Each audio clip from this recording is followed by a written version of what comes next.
What's up, everyone? Back for another beer review, and today I'll be reviewing yet another beer from the Trillium Brewing Company, and they're headquartered in Boston, Massachusetts, and this is their Mass Ave, and this is a part of their Avenue series. So this is a double IPA that comes in at 8.2% alcohol by volume. No IBUs listed. In time of review, I believe this can is just under 2.5 months old. So it's been a little while since I've reviewed something from Trillium on the channel, and we do get occasional drops here in the Western New York area of their beers. Typically a handful will show up every single time they do have a drop, and I've never had this one before. It sounded pretty interesting, so I grabbed it. Now, it would have been a bit fresher, probably about 6 weeks old. However, I came down with a bad cold recently, put me out of commission for almost 2 weeks, and I couldn't smell for about 8 or 9 days. Couldn't taste either. It was not ideal. So this is a bit older, and the reason why I say I believe it's just under 2.5 months old is that it does not have a canned on date. However, on Instagram, I did see a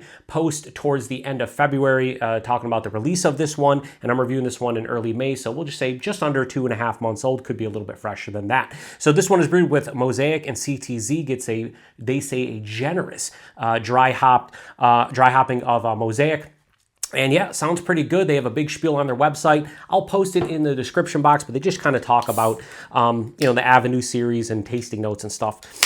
They also use a little bit of rye malt in this one, as far as I could tell from the website. So we're using the hashtag proper glassware. And yeah, wow, this is not as hazy as I thought it was going to be. It's kind of wild. And for the first time in a while, I got to bust out paper towels because this came out of the can like gangbusters. I've been doing a really good job with the sideways pour. A lot of people say it's the correct way to pour. However, not that time. It happens. What are you going to do? Throw it over here. Now, I do got a little bit of Dirty Glass Mafia going on, which is a rarity for me. Seems though, and I don't know if anybody out there, seems though in warmer months, I have more issues with the Dirty Glass Mafia. So this does have a nice hazy kind of look to it, as you guys can see. It has a beautiful, I'd say opaque orange color. Like, it looks a little bit brighter in person. Definitely not that bright, but let's say something like that. Yeah, a little bit more like that towards the bottom, right? But yeah, it's murky, it's turbid. Again, hazy, opaque orange, about a finger of an off-white, somewhat creamy, but also soap sudsy looking head. But I think for a beer like this, it looks pretty damn good, if I don't say so myself. So yeah, and we got it in the hashtag proper glassware if you want to say a little bit of a look, just how it looks as far as the beer goes, period. That's how it looks. Again, very similar to on camera, although maybe a little bit brighter in person. Let's get a nose. Ooh, nice, a lot. I'm talking a lot of citrus.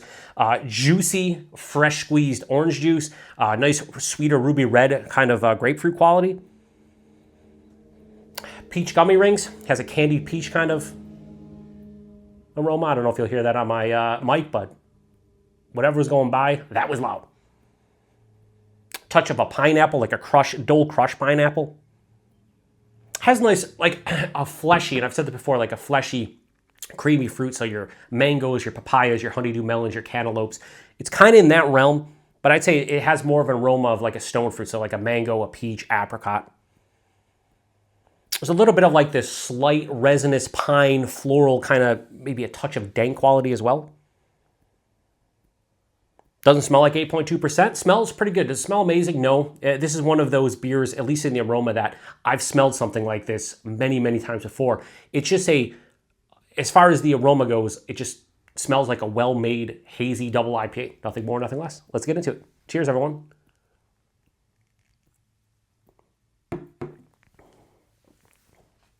Ooh. So kudos to Trillium, because again, this is approaching 2.5 months old. And there's a vibrant freshness on the palate. Like, I'm glad I said freshly squeezed OJ. It's almost like an orange juice grapefruit kind of hybrid. So it has that like juicy, sweeter kind of orange juice vibe, but then a little bit more of that like bittering, slightly tart kind of grapefruit juice feeling to the beer as far as the taste is concerned.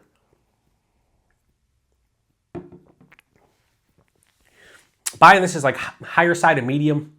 That's probably the highest I'd go with it. 8.2%, I'm fine with it. The mouthfeel, a little bit lacking. I guess I assumed, because I've had so many Trillium beers in the past, they usually have a nice, luscious mouthfeel to them. This one's a little bit more moderately carbonated. It's more like, I'd say, straight moderate carbonation. It's smooth on the second half of the palate, but it's not soft. It doesn't have a real creaminess to it. It's just kind of it's a nice mouthfeel. It's not a great one. The taste though, again, freshly squeezed orange juice mixing with some grapefruit juice. That's the forefront. I'm getting pithy, bittering citrus notes, but then a huge juice kind of sweetness from the citrus quality as well. As it passes through, a little bit of that like candied peach, candied pineapple. I'd say like a dull crushed pineapple with a little bit of like peach gummy ring, slightly creamy mango. And then on the finish, it has this nice like pop of like a resinous pine floral quality, a little bit of dankness, a little bit of herbaceousness, a touch of spiciness. Could be that rye, but it could also just be the hops as well. 8.2%. There's absolutely no warming in my chest. There's no astringent on the palate, so this is a extremely dangerous beer from that standpoint. 8.2%. It kind of drinks both from a body, mouthfeel, and just hiding the alcohol as a whole. It drinks like it's 6.5 or 7%. So you could get in trouble with this one for sure. The issue I guess I'm having with this one, stopping it from being like a holy shit, just mind-blowing, absolutely just top-tier beer, is that, again, much like the aroma, I've had this before.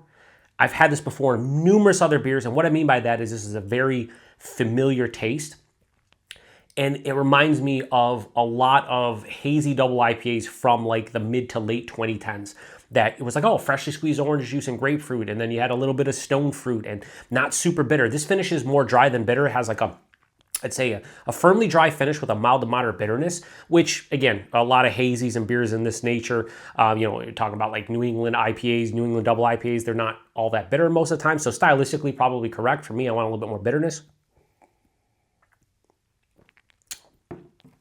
But if you were in the mood for a hazy double IPA that isn't the new school, like straight looking like someone poured milk into orange juice, that very vibrant looking, like just, it almost looks like a heavily fruited sour type of vibe.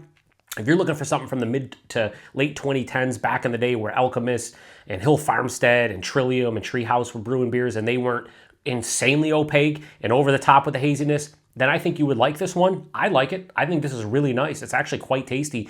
It's just not blowing my mind anymore, and there's a lot of beers like this that, I was like, hey, if I had this 5, 6, 7, even 10 years ago, it would blow my mind. Now, it's really nice. It's really good. It's thoroughly enjoyable. It's just not mind-blowing. So I'm going to pour the rest of this into the glass, and then we'll give it a proper rating here. But I pretty much already know where I'm going with this one. I think it's a well-crafted hazy double IPA, nothing more, nothing less. So Mass Ave, a part of their Avenue series, I'm going to give this from Trillium a low 4.25. I'll go 4.15. I think that is as fair as I can be with something like this. A very nice beer overall. Price point availability, I looked on their website. I couldn't see this one specifically, but like other beers that they sell for shipping and you can pick up at any of their tap rooms.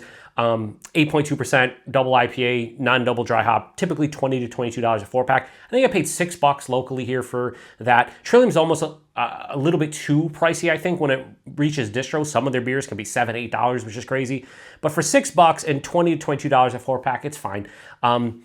I think it's kind of in the realm of what you expect to pay for it. Would I pay $6 to try this can again? I would not. But would you to try it once? It's an eye of the beholder. You tell me. And then availability at Trillium. Again, they ship to different states from their website. They have a bunch of different tap rooms in Massachusetts, and they do get some decent distro, especially in like the Northeast, Mid-Atlantic. We've been seeing them here in the Buffalo area for the last couple years on and off. So if you want their beer, you can get your hands on it. It's not like it was back in the mid to late 2010s where you're trading for them, you're trying to get your hands on them, and you either have to go to the brewery or know somebody that had picked some up. So they're getting better distro as we speak. So if you've had Mass Ave before, please post in the comment section. Let me know what you thought about this one. I think it's a damn solid beer, 4.15. It's more than solid. It's a very good beer. It's just, again, been there, done that with so many of these beers. I'm glad I picked it up, but I don't think I'd revisit it. I'd want to try something else for them that I haven't had before, or maybe something I haven't revisited in a very, very long time. So shout out to what I assume is a lawnmower or maybe a weed whacker out there, because it's all of a sudden it's spring and it's like 60 degrees out and everybody has to cut their grass because fuck us. Anyway, shout out to everybody out there for watching another beer review here in the Beer Patrol. I'll be back tomorrow for another one. Like I said, if you had this one before, please post in the comment section. Appreciate it. To the next one. Cheers.